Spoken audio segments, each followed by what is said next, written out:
going to continue on the third part of this tutorial, which is how to create a custom setting in data validation. So the first custom setting is this example. In this example, teach you how to use data validation to prevent users from entering duplicate values. Okay, values or data. Okay, so here's other step. Here are the step. Okay. Okay. So to apply that in our tutorial, so you can follow my step and also the guide from the PDF.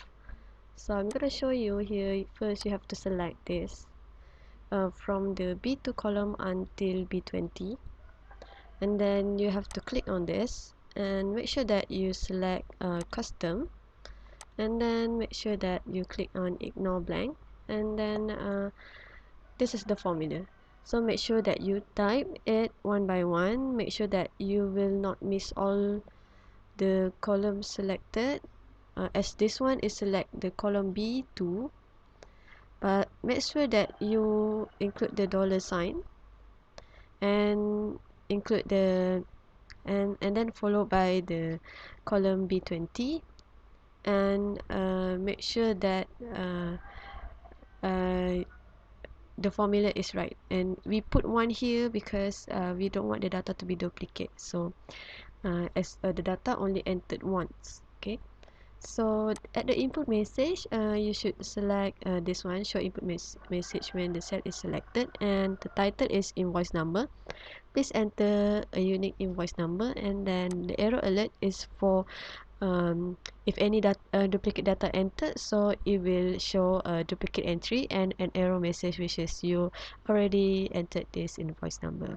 So if you done all of this, so you just click on OK.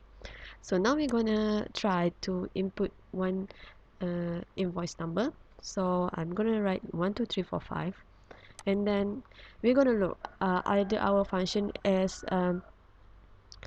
work or not. Okay, working or not. So we're gonna type the same number, invoice number 12345, for example, and then it will show a duplicate entry, so that you've already entered this number. So you're gonna need to enter a different kind of number, so for example 9. Okay, then it will not show an error. Okay, so that's it for the custom setting one.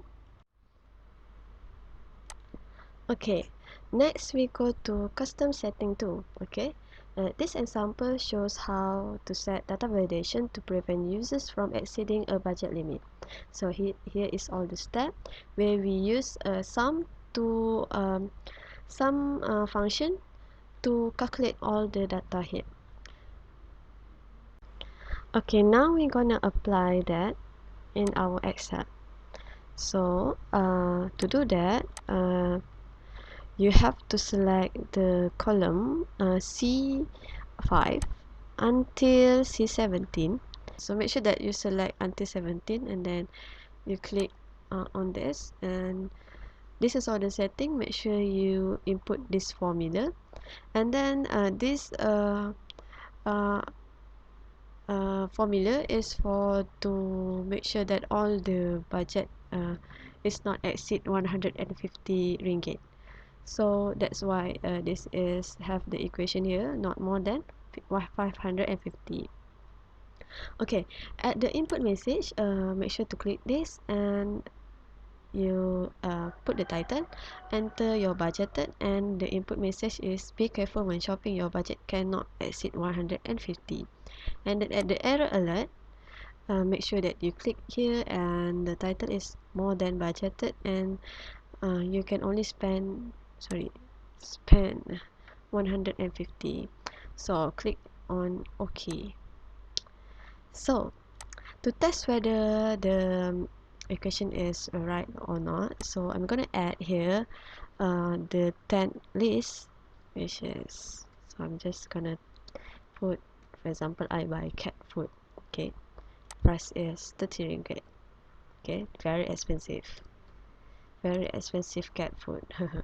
Okay, so just click on enter. So it will show here pop-up menu, which is more than budgeted, you can only spend 150, so you have to retry.